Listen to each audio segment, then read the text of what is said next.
is also here. Charbel Risk from OCULI is going to say what OCULI is going to do. OCULI is putting the human eye in AI. Please. Good afternoon, everyone. Thanks for joining us. To answer up front what we are actually all about, we developed a new set of eyes that are optimized for machine vision. Just about every imaging sensor today you use was not developed and optimized for machine vision. We believe we are the first of that category.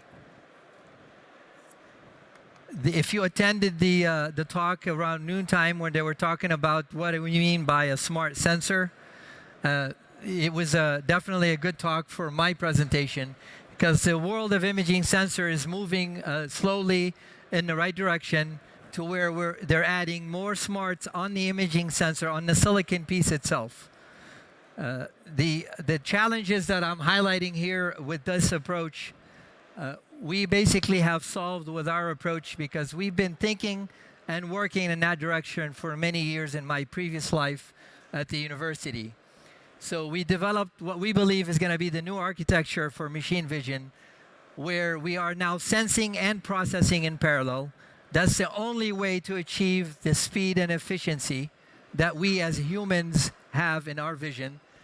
And it is also programmable. So we took the pixel from simply collecting light and outputting electrons to collecting light and outputting information. Okay? That's basically what the left side is trying to do. We're simply doing it in a much more efficient way. So this prototype, and we have it on display with some live demos at our booth. We would love to have you over. I'm going to show you some demos that we've done with customers now. I'll start out by showing you we actually were able to capture a bullet in flight using this sensor. Okay, I guarantee you, and no offense to all the big companies here, this is the fastest imager in the world today. Because in addition to capturing a bullet in flight, again, this is a single chip that outputs only the relevant information. Sorry, I went too fast there, but I can't go back. Maybe I can. On the lower side, we actually captured a laser that was modulated at 50 megahertz. That's the actual output of the sensor tracking the pixel that was capturing the 50 megahertz laser. Okay? And you're doing that in milliwatts. This is not watts anymore. This is milliwatts. That's really the power of this technology. And so all of you here are probably experts in industrial applications, a lot more than I am. So in addition to speed, you have the option of outputting different things from the sensor. You can get the full frame video like every conventional sensor today, but then you can program it to give you less and less data up to what we call the actionable signal. It's not showing in this example, but I'll show it to you in a second. But in this case, you're detecting motion, or you're detecting color, or you're detecting both. So you can do an AND operation on the sensor itself to only output, and we output pixel intensity, by the way. So it's the same information that all your imaging processing algorithms use. I want to show you the reason why we wanted to also make it programmable. This is a metal grinder, and in that particular example, you're trying to track the actual sparks. And as you can see, the sparks come out at different speeds, and you can track the slower moving sparks at a lower frame rate effectively, better than when the sparks are moving faster. And then you increase your sampling speed to track the faster moving sparks. This is my favorite demo. We had a customer that says they have flash floods in Southeast Asia that really kill people. So they were wondering whether our sensor can actually estimate the rainfall. And we actually did that. So what you're seeing on the left side are actually raindrops, and we're actually generating an estimate on the rainfall amount, and it's pretty accurate, at least for their purposes. So in addition to high-speed imaging, we also do depth in stereo form. You take you take full advantage of the fact that you're doing imaging in high speed, but then you compute depth only on the smart events. So you reduce the amount of data you have to compute on. And those are two different examples that we demonstrated with customers. depth here is being computed at about 700 hertz or more. You go from speed to more data, so the data bandwidth problem, may not be as of interest to industrial applications, but you have these high-resolution cameras deployed in cities where instead of sending all the data all the time, you basically send only the relevant information. Again, that selectivity is happening at the sensor level, not being post-processed by an FPGA or any other processing. Lastly, I wanted to leave with you that even if the sensor is moving, the smarts that we've implemented are still effective. As you can see, this is a very busy scene from a drone.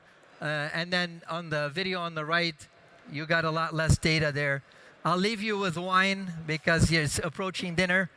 But again, this is the ability to get high-speed resolution without spending a lot of bandwidth and power. We have a platform and prototypes available for anyone interested. And we're happy to entertain you at our booth for a lot more live demos if I haven't convinced you yet.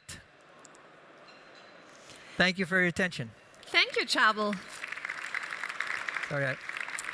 Questions? I see a question here. Oh, and thank you, Lily, for taking care of the questions.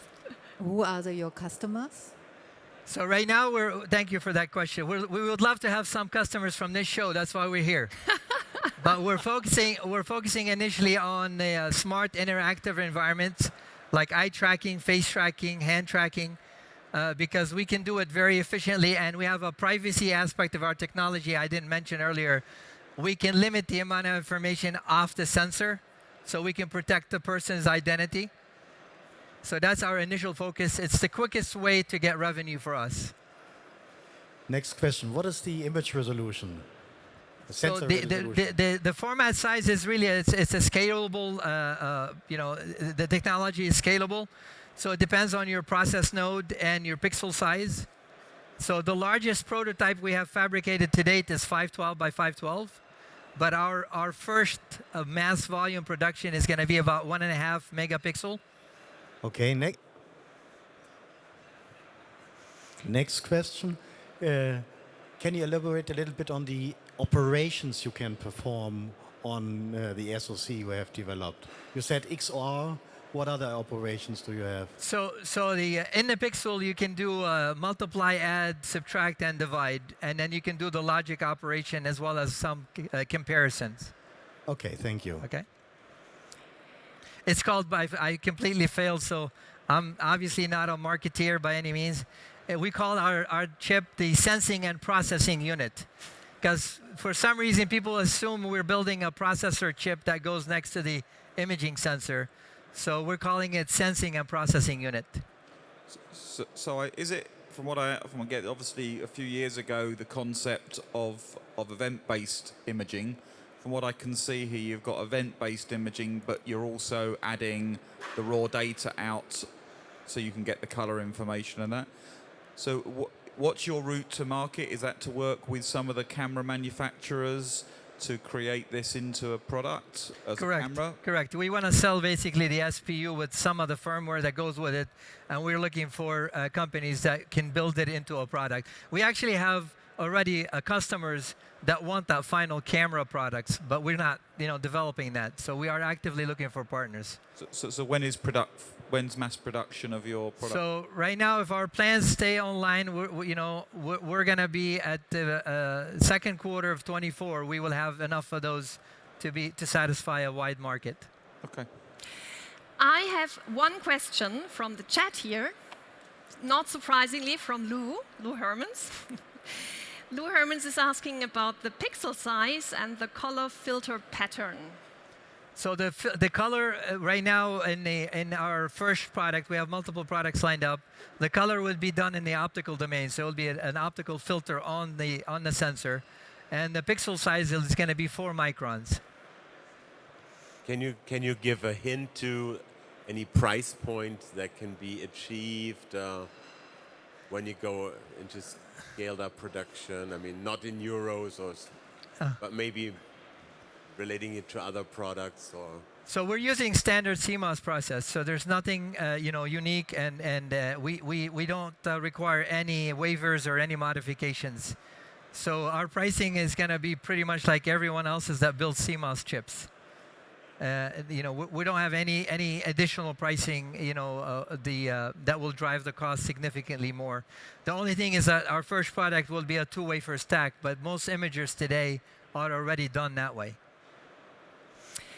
Okay, time Thank for you. question is up. Okay. So thank you again, Charbel.